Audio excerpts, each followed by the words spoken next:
ஆண்டவராகிய இயேசு கிறிஸ்துவின் நாமத்தினாலே கிறிஸ்மஸ் வாழ்த்துக்கள். சிலருக்கு எவ்வளவு தான் வசதிகள் இருந்தாலும் கிறிஸ்மஸ் பண்டிகை வந்தாலே தனக்கு என்ன வாங்கலாம், தனக்கு யார் என்ன கிஃப்ட் கொடுப்பாங்கன்னு எதிர்பார்க்குறதே வழக்கமாயிடுச்சு. ஆனால் வாங்குகிறத பார்க்கலும் கொடுக்கறதே பாக்கியம்னு பைபிள் சொல்லுது. நமக்கு ஒரு குமாரன் கொடுக்கப்பட்டார், அதுதான் கிறிஸ்மஸ்.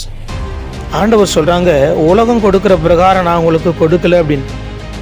உலகம் கொடுக்கும்போது தனக்கு அளவு பிடிக்கலை, கலர் பிடிக்கலை, அந்த டிசைன் பிடிக்கலை அப்படி சொல்லி தனக்கு பிடிக்காதது தான் மற்றவங்களுக்கு கொடுக்கும். இல்லைன்னா தனக்கு பிடிக்காதவங்க கொடுத்ததை மற்றவங்களுக்கு கொடுக்கும். தான் யூஸ் பண்ணாததை மற்றவங்களுக்கு கொடுக்கும். ஆனால் ஆண்டவர் கொடுக்கும்போது அவர் நேசித்த, அவர் பிரியம் வைத்திருந்த, அவருடைய செல்ல பிள்ளையாக இருந்த ஒரே குமாரனே நமக்காக கொடுத்தார். அவரை தந்தருளி அன்பு கூர்ந்தார்னு பைபிள் சொல்லுது.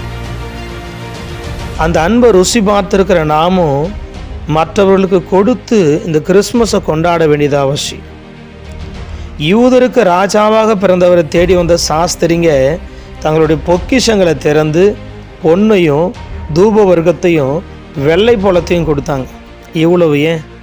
வேதத்தில் இல்லாத சாண்டா கிளாஸ் கிறிஸ்தவ சரித்திரத்தில், கிறிஸ்மஸ் சரித்திரத்தில் இடம் பிடிக்க காரணமே கொடுக்குற சுபாவம் தான். 3ஆம் நூற்றாண்டில் பிறந்து துருக்கியில் பிஷப்பாக இருந்த நிக்கோலஸ் அப்படிங்கிறவர் தன்னுடைய சொத்துக்கள் எல்லாத்தையும் விற்று ஏழை மக்களுக்கும் வியாதியஸ்தர்களுக்கும் உதவி செய்வதை வழக்கமாக வச்சுருந்தார். பண்டிகை நாட்களில் ஏழைகளுக்கும் சிறு பிள்ளைகளுக்கும் இவர் செய்த உதவியால் இன்னைக்கு வரைக்கும் நினைவு கூறப்படுறார். சாண்டா கிளாஸ் இல்லாமல் கிறிஸ்மஸே இல்லை அப்படிங்கிற ஒரு நிலை வரத்துக்கு காரணமே அவருடைய கொடுக்குற சுபாவம் தான். நாமும் இல்லாதவங்களுக்கும் இயலாதவங்களுக்கும் கொடுப்போம். இயேசுவின் அன்பு பிரதிபலிப்போம். ஆமேன்.